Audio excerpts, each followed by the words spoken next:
اهو بقالنا يومين بقى بدأوا يطلعوا علينا.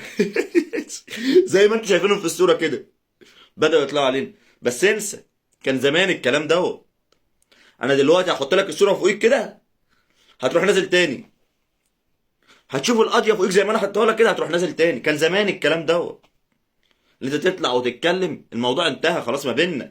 ولا انت عمرك هتفرح فرحتي، ولا انا عمري هزعل زعلك. انتهى الموضوع. هتطلع تبص فوقيك زي ما انا حطيتها لك كده، تروح نازل تاني. احنا زعلانين وبنتكلم وكده عشان خاطر مش عايزين هوا يطلع من بقك، مش عايزينك تتنفس. لان انت المفروض ما تتنفسش. عارف ليه؟ لان انت لما بتتنفس بتشم نفسك، بتفكر ان انت حاجه. انت صفر على الشمال.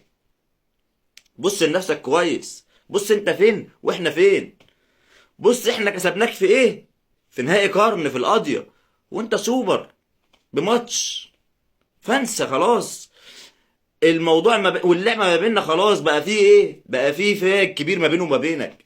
تطلع وتتكلم وتعيش لك يومين واحنا زعلانين يومين عشان خاطر احنا مش عايزين نشوفوك، مش عايزينك تتنفس. لكن احنا دي سوبر بماتش عادي، خسرناه من اتحاد العاصمه اللي فات وكملنا باقي السيزون، خدنا كل البطولات وانت انسحبت من قدامنا وهتنسحب. لكن تنسى ان انت تعمل وتتكلم، ده يومين وهيعدوا.